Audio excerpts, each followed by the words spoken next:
The first knock on her door came at midnight. No note, no voice, just 3 slow, deliberate thuds, and then silence.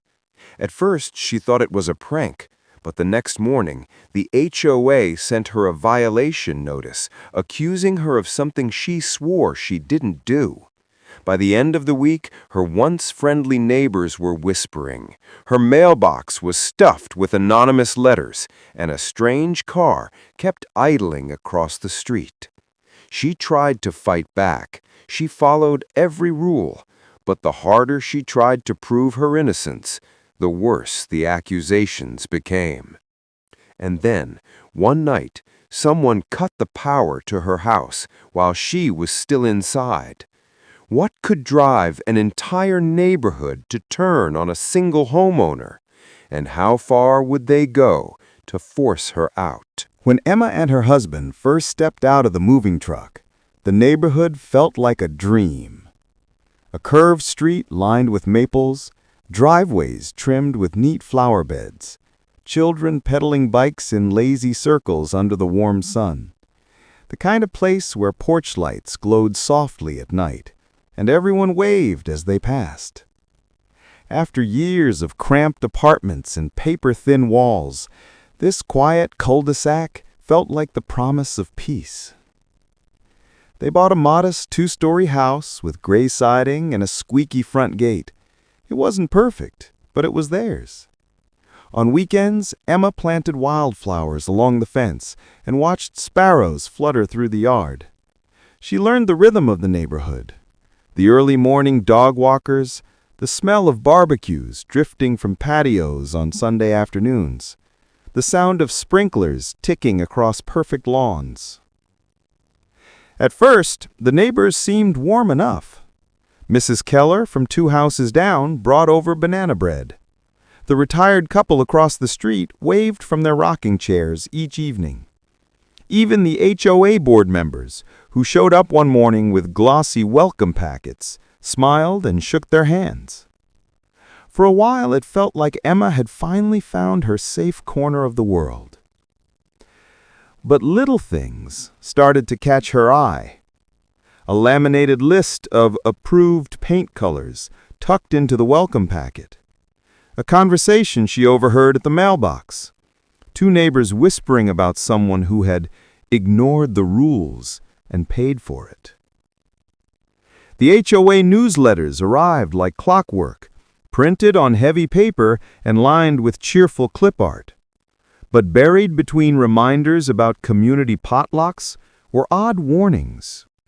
All exterior decorations must be pre-approved. Unregistered vehicles will be reported. Repeated violations may result in legal action.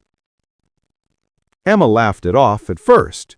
Rules were rules, and she had nothing to hide. Still, when she planted a few sun catchers along her walkway, she noticed the board president slow her car to a crawl in front of the house, staring. When Emma waved, the woman didn't wave back. One evening, as Emma trimmed the hedges, she found a folded slip of paper wedged into her mailbox. Please remove non-compliant yard decor immediately. No signature, no explanation. The neighborhood that once felt welcoming now seemed to be watching. And though Emma didn't know it yet, that single anonymous note would be the first crack in the calm surface of her new life, the first ripple of a storm building quietly beneath the perfect lawns and white picket fences. Because someone on that street had decided Emma didn't belong, and they were about to make sure she never forgot it. Emma thought the anonymous note would be the end of it. She pulled the sun catchers from her walkway that same night, dropped them gently into a storage box, and told herself it was probably a misunderstanding. But 2 days later, a bright orange paper appeared on her door. Notice of violation. The accusation? Unapproved lawn ornamentation. A $75 fine. Emma reread the paper 3 times, then stood on the porch scanning her yard, searching for anything that might be considered an ornament. The grass was trimmed, the flower beds were tidy, the hedges were neat and square. Her stomach knotted. She called the HOA office listed at the bottom of the notice. A cheerful voicemail played. She left a polite message explaining that she had already removed the sun catchers and asking if they could review her yard again. No one called back. The second notice came the following week, $150. This time the complaint read, "Unmaintained landscaping." Emma's hands shook as she held the paper. The grass was barely a quarter-inch taller than her neighbor's. She had mowed it that morning. She walked down the street looking at the other lawns. One yard had weeds pushing up through the bricks. Another had leaves piled in the corner. Neither had any notices taped to their door. Something wasn't right. Determined, she went to the next HOA board meeting. It was held in the community clubhouse, a room that smelled faintly of disinfectant and lemon cookies. A long folding table sat at the front, lined with 5 board members in matching polo shirts. Emma waited her turn, clutching the violation papers like evidence. When she finally spoke, her voice trembled but stayed clear. "I'm just trying to understand. What rule did I break? I've been maintaining my yard." The board president, a woman named Diane, with sharp eyes and a tighter smile, didn't look at the photos Emma had brought. She only said, "The board has received multiple complaints from residents. We have to enforce the rules consistently." Emma asked who complained. "That information is confidential," Diane replied flatly. And with that, they moved on to the next agenda item. By the end of the month, the fines totaled $525. Emma stopped waving at her neighbors. She stopped sitting on her porch. She began to notice small things, how conversations hushed when she walked by, how cars lingered at the curb in front of her house, how her garbage cans sometimes appeared tipped over in the morning. Then the letters started. Unmarked envelopes, typed notes. "Comply or leave. You're ruining our property values." Emma's hands would tremble as she tore them up, but her anger grew hotter than her fear. She began to document everything. She kept a log of when she mowed, when she watered, when she trimmed. She photographed her lawn from every angle. She was determined to prove she was following every rule. But the rules were about to change. A new notice arrived, this one marked urgent in red. The HOA had passed a property uniformity ordinance effective immediately. All exterior modifications, including garden plants, wind chimes, porch furniture, and seasonal decor, required pre-approval from the board. And conveniently, a new application review fee of $100 per request. Emma stared at the letter, stunned. Every house on her street had porch furniture, potted plants, and hanging baskets. None of them had been asked to apply for approval. She checked the community forum that night. Dozens of neighbors were posting cheerful pictures of their spring decor, fairy lights, bird feeders, wreaths. Not one mentioned the new ordinance. Emma posted a polite question about it. Within minutes, her post disappeared. That night, as she took her trash to the curb, she saw Diane standing at the end of the street, arms crossed, just watching. A cold shiver crawled up Emma's back. The next morning, her car tires were slashed. Emma filed a police report, but without proof of who did it, nothing could be done. The officer suggested installing cameras. She did. And that's when things got worse. The moment the small security cameras appeared under her eaves, she received a new violation. Unauthorized exterior devices, $300 fine. She appealed. The board responded with a single sentence.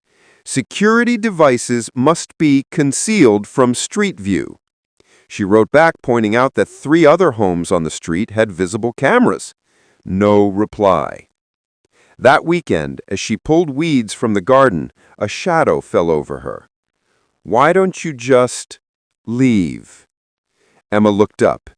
It was her neighbor, Greg, the same man who once waved to her every morning. His voice was flat now, his expression unreadable. "Everyone's tired of this drama," he said. "You're bringing it on yourself." Then he walked away. Emma's chest tightened. It wasn't just the board anymore. It was the neighborhood.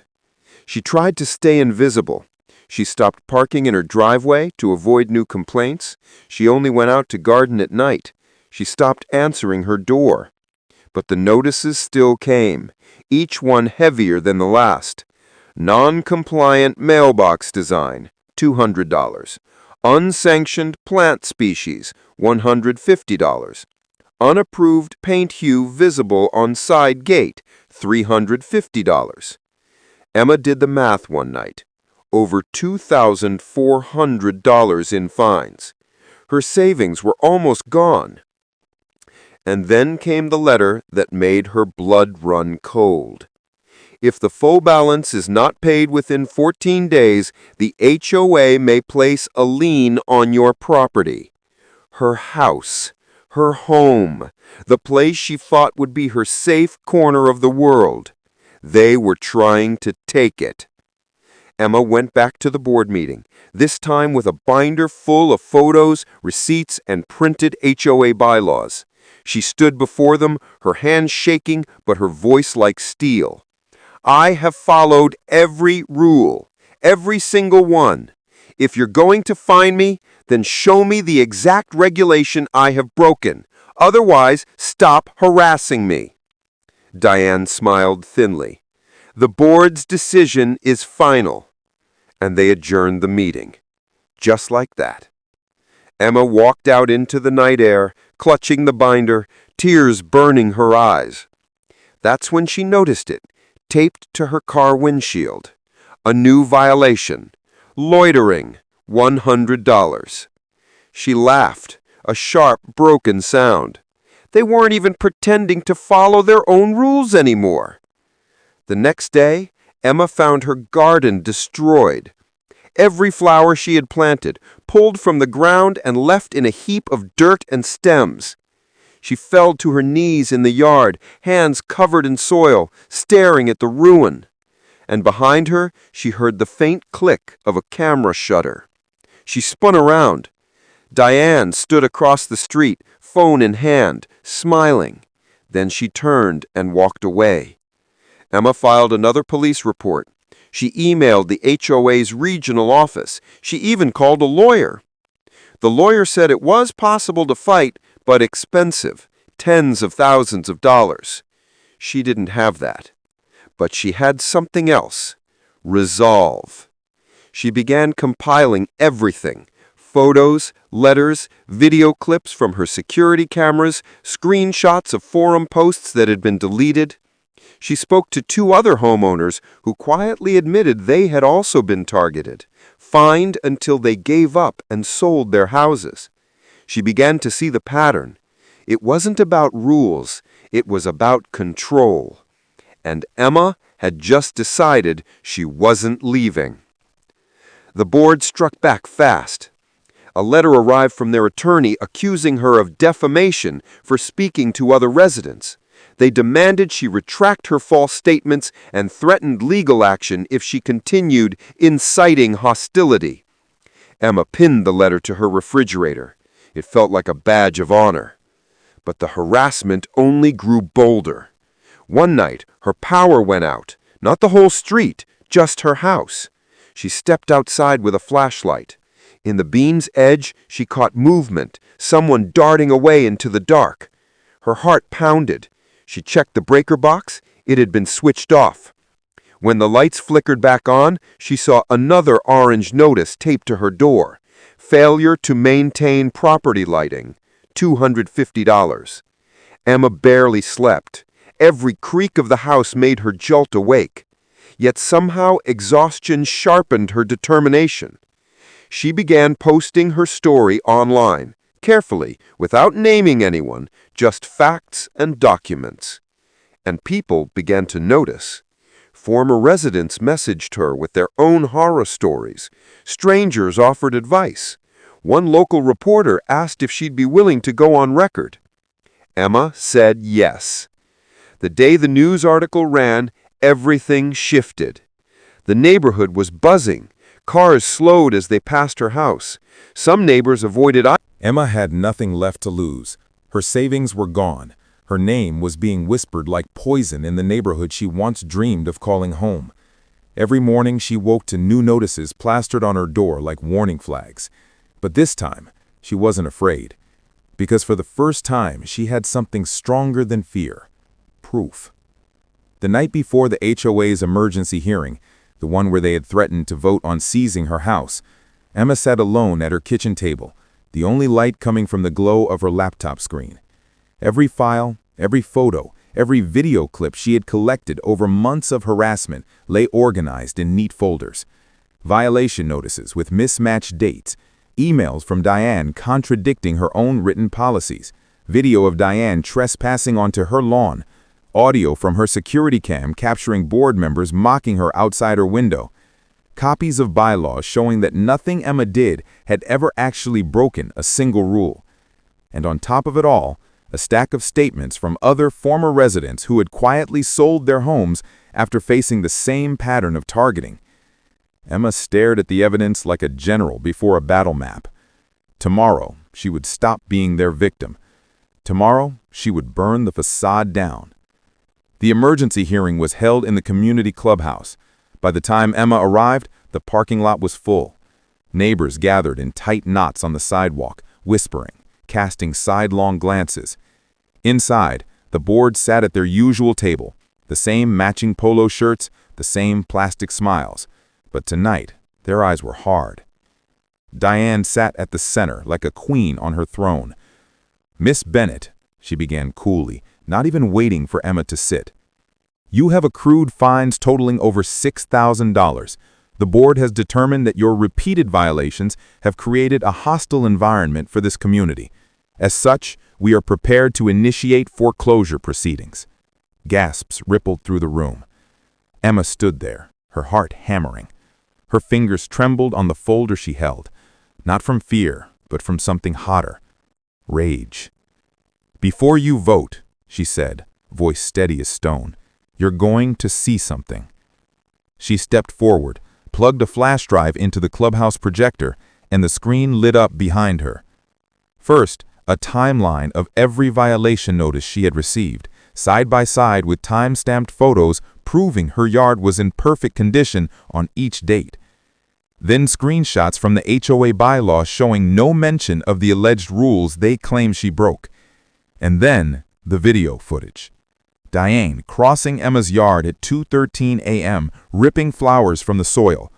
Two board members laughing on the sidewalk about making her crack. Another neighbor admitting on camera they had been told to file complaints against her or risk becoming the next target. The room went silent. Emma's voice cut through like a blade. "You tried to destroy me with lies, but you left a trail." Diane shot to her feet, her face flushed crimson. "This is private property." "No," Emma snapped. "This is evidence. And I've already sent copies to the County Housing Commission, the local news, and a lawyer who's been waiting for your vote tonight to file an injunction for harassment and fraudulent fines." A murmur rose from the crowd. Not whispers now, but voices, sharp and angry. Someone shouted, "Is this true?" Another one, "You lied to all of us?" Diane tried to regain control, slamming her gavel. "This meeting is adjourned." "No," Emma said louder now. "It's just beginning." The tension exploded like a spark in dry leaves. Neighbors who had once avoided her now surged forward demanding answers. One man waved his own old violation notices. A woman yelled that she had been forced to sell her house at a loss after Diane threatened her with foreclosure too. The board members exchanged frantic glances. And then, the door at the back of the room opened. Two county investigators stepped inside, badges flashing in the fluorescent light. The entire room froze. "Diane Whitmore?" one of them asked. Diane's face went paper white. "We're here regarding multiple complaints of harassment, extortion, and falsification of HOA records." Gasps broke out like popping glass. Emma's breath caught in her throat. This was it. The moment everything cracked. The investigators walked straight to the board table, collecting documents as they spoke.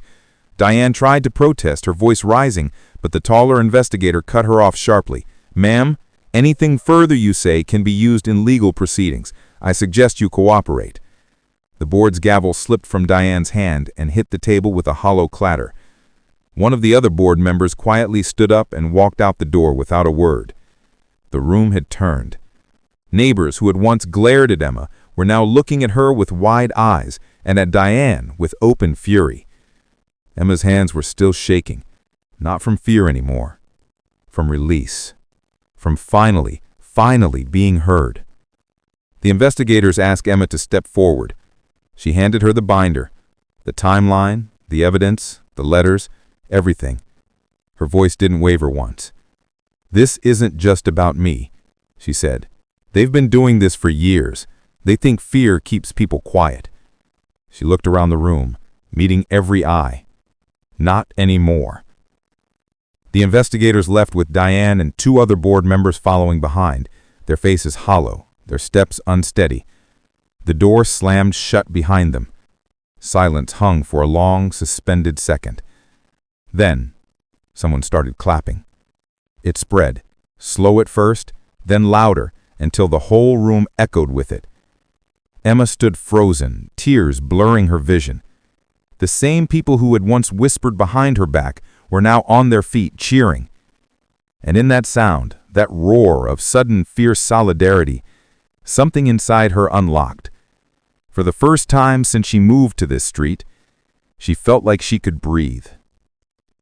Later, as the crowd spilled out into the night, the remaining board members muttered something about restructuring and temporary leadership transition. Emma didn't care.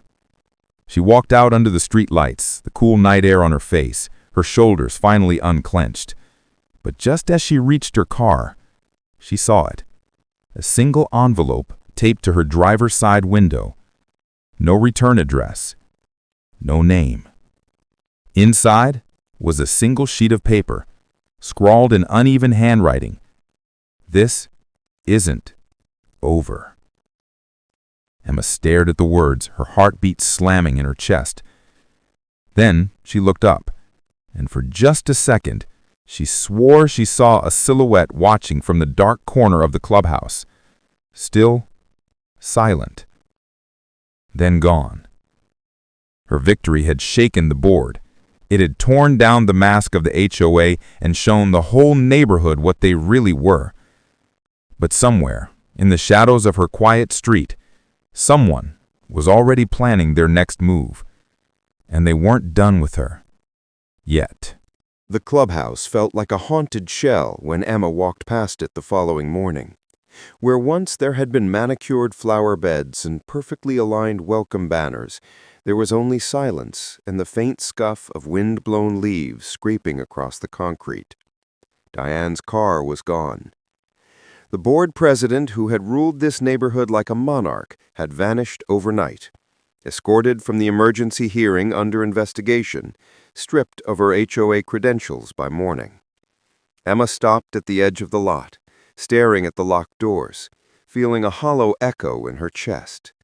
She had dreamed of this moment, victory. But standing there, with the sunlight spilling across the empty parking spaces, she didn't feel triumphant. She felt numb. Because victory hadn't come free. It had cost her peace, sleep, neighbors, time she would never get back. And now she had to figure out how to live here again. The first days after the hearing were strange, like the world had tilted sideways. People who had once avoided her now waved from across the street, hesitantly at first, as if testing the air. Her mailbox, once stuffed with threats, filled with apology cards. Some were signed, some anonymous. Most said some variation of the same thing. "I'm sorry I stayed silent." Emma read them all, then tucked them into a drawer. Forgiveness, she realized, wasn't instant. It was something she'd have to grow slowly, like grass coming back through scorched soil. The county investigators returned several times over the next weeks. They interviewed other residents, collected more files, uncovered years of buried complaints that had been quietly deleted from the HOA system. It turned out Diane and her inner circle had been weaponizing fines for years, targeting anyone who questioned them. They had fabricated violations, manipulated elections to keep themselves in power, and pressured dissenting board members to resign. And all of it had been hidden under layers of polite meeting minutes and fake smiles. Now it was all unraveling. By the end of the month, the entire board had resigned or been removed under county oversight. A temporary administrator was appointed, a quiet, gray-haired man named Leonard, who lived 3 streets over and spoke with a gentle southern lilt. He called an open community meeting, the first real one anyone could remember. No dais, no gavel, just folding chairs arranged in a circle. Emma almost didn't go, but when she stepped into that room and saw her neighbors sitting shoulder to shoulder instead of scattered in defensive silence, something inside her softened. For the first time, it felt like a community instead of a battlefield. Leonard spoke simply. The HOA is supposed to protect your homes, not threaten them. The power was in the wrong hands. We're going to fix that. He proposed reforms, term limits for board members, transparent budgets, a community vote on all new rules, and an independent ombudsman to handle complaints. And then he did something no one expected. He opened the floor. Anyone could speak. One by one, voices rose, hesitant at first, then stronger. Stories tumbled out. A widow who had been fined for having a ramp installed for her wheelchair. A couple who had paid thousands in mystery fees just to sell their house. A man who had received notice after notice for parking a work truck in his own driveway. As they spoke, Emma felt tears sting her eyes. For months she had felt alone, but she had never been alone. They had all been suffering, just in silence. When it was her turn to speak, Emma stood slowly, heart hammering. She didn't talk about Diane, or the threats, or the nights she'd lain awake staring at the ceiling, wondering if she should give up. She talked about why she had fought. I moved here because I wanted a home, not just a house, a place where people looked out for each other, where kids could ride bikes down the street and neighbors waved from their porches. She paused, scanning their faces. I still want that, and I think we can build it if we stop being afraid of each other. Silence hung in the air, the heavy kind, full of meaning. Then someone clapped, and another, until the room filled with warm applause, not the sharp, desperate kind from the hearing, but something deeper. Hope. Rebuilding wasn't instant. Old wounds don't vanish overnight. But the changes began. The fines were frozen. The liens were lifted. A financial audit revealed thousands in misused funds, which were returned to residents as credits on their dues. Neighbors started walking dogs together again. Porches lit up at night with quiet laughter. The tension that had clung to every sidewalk seemed to dissolve, little by little, like morning mist. Emma planted new flowers in her yard. For weeks, she half expected to find them torn up again. They never were.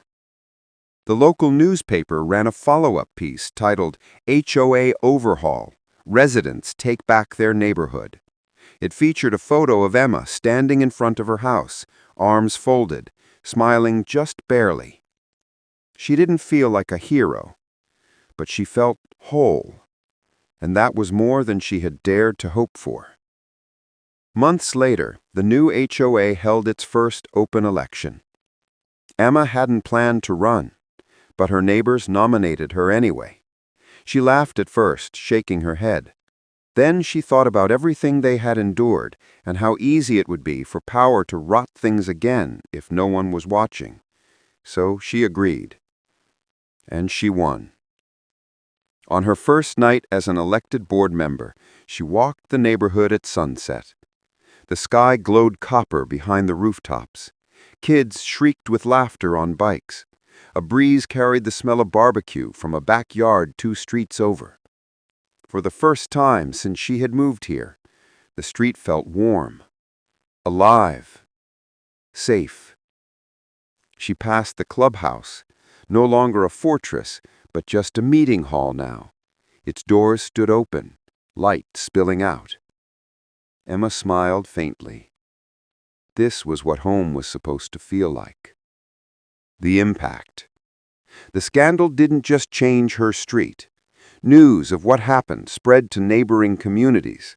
Other HOAs quietly began rewriting their bylaws, adding transparency clauses, capping fines, giving residents voting rights. County officials pushed for new legislation requiring financial audits and oversight for all homeowners associations. It wasn't just about one neighborhood anymore. Emma's fight had cracked something open, and sunlight was finally getting in. But the biggest change wasn't in the laws. It was in the people. Her neighbors weren't afraid anymore. They spoke up when something felt wrong. They asked questions at meetings. They helped each other fix fences and mow lawns and shovel driveways, not because they had to, but because they wanted to.